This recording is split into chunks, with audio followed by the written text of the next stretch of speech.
Welcome back. It's the Kovacs Report, and it's Wednesday, which means we got some more comic book reviews.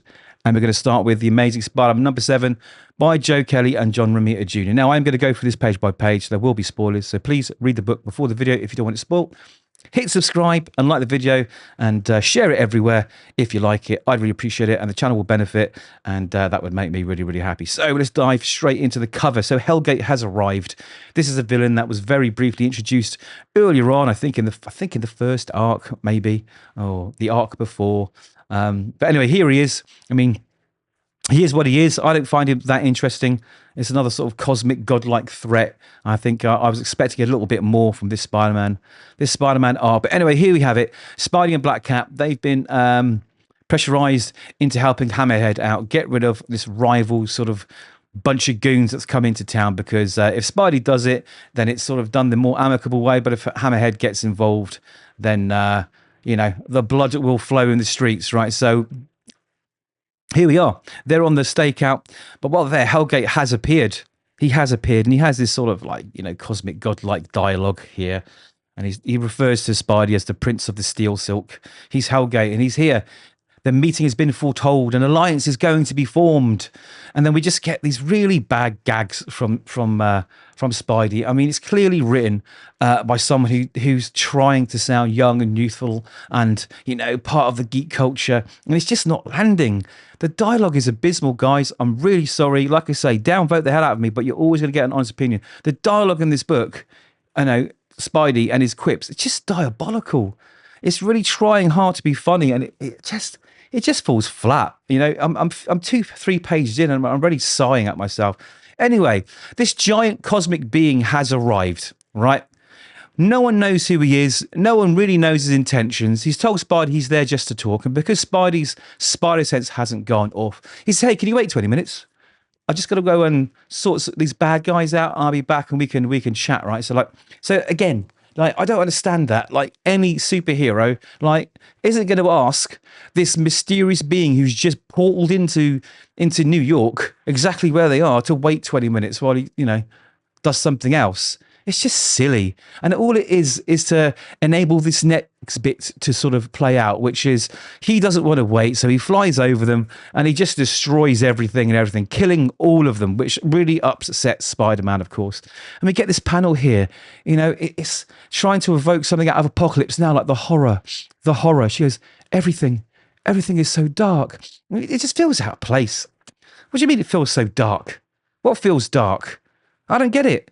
It's just this forced emotion, this forced dialogue, and we just get this. We get an inevitable punch up between them, right? Of course, because Spidey doesn't kill. He's killed them. Why did you do that? So they just start fighting, obviously, instead of talking it out. You know, just have a fight. And then we jump to this dude here, Hermes.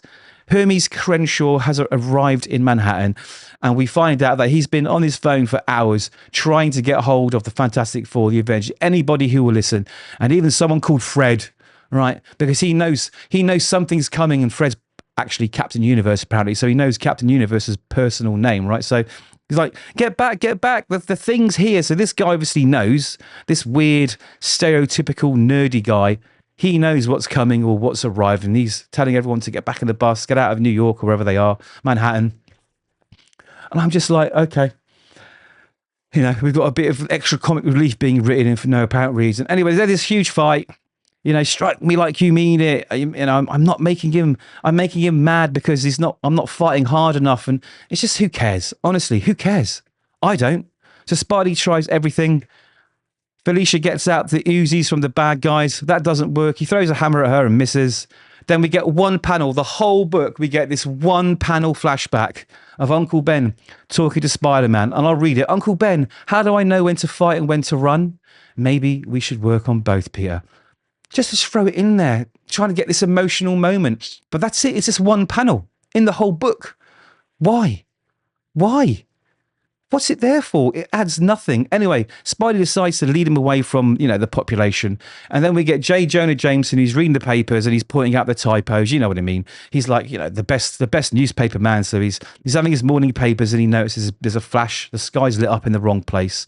And then we jump back to this fight where Spidey tries everything. Lots of bad dialogue, like I say, and it's not working. Then we get, I think, another bit of comedy relief for no apparent reason. It looks like some kid in a homemade suit who thinks he's Captain America, and he's got this sort of lightning motif going on a little scooter flying out the alleyway. You know, I just like, why is this another bit of ha ha ha? Oh, it's so, oh my god, it's so funny, it's so cool. I don't know. Anyway, he lands in the water over in the park, away from people. And Spidey decides to try, I don't know, freezing him with this, like, what do you call it? Cooling fluid for the towers. Let me just find out what it is, because honestly, it's so hard. It's so hard to really let this all sink in. So there's I don't know, the city needs these power cables, or these power towers, and they're called telecom cables, actually. They're cooled by this stuff. It's liquid nitrogen. So he freezes them and thinks, ah, great, got you. But of course, this guy's sort of powered by this heat. You can feel this heat all the way through the battle. They're talking about the heat this guy's generating. You can feel this heat that's generating, like, you know, okay, guess what? He's hot. There's like a universe inside of him, or some kind of inferno, right? And of course, that heat rises and breaks him out. And he's like, yeah, there you are. That's the prince I was promised. Show me more. Ooh. Show me what you got. Like, come on. Really? What is going on with this book? Honestly, why does Marvel hate Spider-Man? They really, really do. And I'm going to get so much grief for this review because I've got animated about it. But like I say, every review, and you'll probably get bored of it, it's my favorite character. And I really care. I know, a 50-year-old man who cares about a fictional character, but we all do. That's why we're here, right? I just find it sad. It's a travesty what's going on in Spider-Man, and I'm not enjoying it at all.